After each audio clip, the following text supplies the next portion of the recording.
રામ રામ દોસ્તો, આપિયાઓનું નવું કૌભાંડ આવી ગયું છે, ક્લાસરૂમ કૌભાંડ. ક્લાસરૂમ છે ને બનાવવામાં પણ આ હરામખોરોએ કેવડું મોટું કૌભાંડ કરી નાખ્યું છે. 2000 કરોડ રૂપિયાનું કૌભાંડ કરી નાખ્યું. અને આર્યુએ છે ને સેન્ટ્રલ વિજિલન્સ કમિશને 3 વર્ષ પહેલાં જ રિપોર્ટ આપ્યો હતો, પણ આ હરામખોરોની સત્તા હતી ને એટલે 3 વર્ષ સુધી એ લોકોએ દબાઈને રાખ્યું હતું આ કૌભાંડ. એ લોકોમાં જેટલી સત્તા હતી ને એટલી બધી દુરુપયોગ કરી નાખી આ હરામખોરોએ. અને હવે સરકાર બદલાઈ ગઈ છે એટલે હવે આ કૌભાંડ ક્લાસરૂમ કૌભાંડ આવી ગયું છે.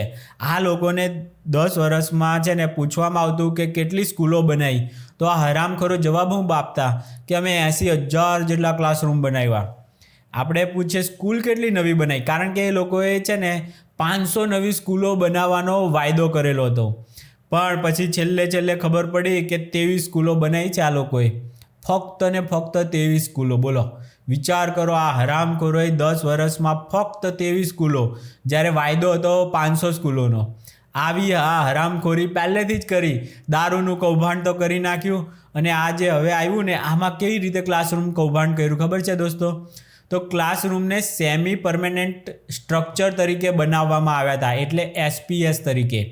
આનું આયુષ્ય હોય 30 વર્ષનું, અને ખર્ચ લીધો RCCનો પાક્કા વર્ગખંડ જેટલો, એ 75 વર્ષ સુધી ટકે. તો ખર્ચો લીધો RCCનો, પણ બનાવ્યા એ લોકોએ SPS.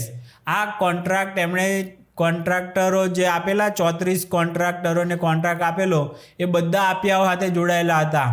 પાછું કામ સમયસર પૂરું ના કર્યું ને એટલે ખર્ચમાં ઘણો વધારો જોવા મળ્યો. સલાહકારો અને આર્કિટેક્ટની નિમણૂક પણ કોઈ પણ નિર્ધારિત પ્રક્રિયાનું પાલન કર્યા વગર કરવામાં આવી હતી, જેના કારણે પણ ખર્ચમાં વધારો થયો હતો. અને આ આખું સેન્ટ્રલ વિજિલન્સ કમિશને આ રિપોર્ટ આપેલો હતો, પણ એ 3 વર્ષ સુધી દબાઈને રાખ્યો હતો. આ જે ફરિયાદ નોંધી છે ને એમાં રિપોર્ટ મુજબ એક ક્લાસરૂમનો સામાન્ય ખર્ચ 5 લાખ રૂપિયા હોવો જોઈએ, પણ આ પ્રોજેક્ટમાં તે લોકોએ પર ક્લાસરૂમ 24.86 લાખ રૂપિયા સુધીનો ખર્ચો પહોંચાડી દીધો હતો આ હરામખોરે. બોલો, ભણેલા ખરા ને દોસ્તો?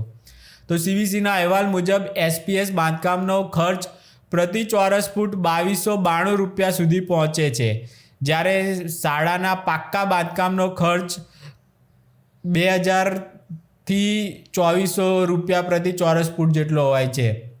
એટલે CVCના SPS પ્રમાણેનો જે બાંધકામ બનાવ્યું 30 વર્ષવાળું, અને લીધો ખર્ચો RCCનો. બોલો, આવી બધી રીતે એ લોકોએ છે ને રસ્તાઓ શોધી અને ભયંકર મોટું કૌભાંડ કર્યું. આ અત્યારે તો 2000 કરોડનું કહેવાય છે, પણ આ આગળ જતાં એનાથી પણ મોટું બની શકે છે, કારણ કે આ લોકોનું તો હજુ આ 12,748 વર્ગખંડનું જ આવ્યું છે, પણ એ લોકો તો 80,000 ક્લાસરૂમ બનાવ્યા એમ કીધું. તો આ ક્યાં સુધી જતું રહેશે? 12,000માં 2000 કરોડનું કૌભાંડ, તો 80,000 કેટલું ગણી લો દોસ્તો. તો આ રીતે મનીષ સિસોદિયા અને બાંધકામ મંત્રી હતો સત્યેન્દ્ર જૈન, આ બે વિરુદ્ધ આ ફરિયાદ થઈ ગઈ છે. શિક્ષણ મંત્રી હતા અને નાયબ મુખ્યમંત્રી પણ હતા મનીષ સિસોદિયા, અને સત્યેન્દ્ર જૈન બાંધકામ બનાવવાવાળો હતો. એટલે આ બંનેનું નામ આવી ગયું છે પાછું કૌભાંડમાં.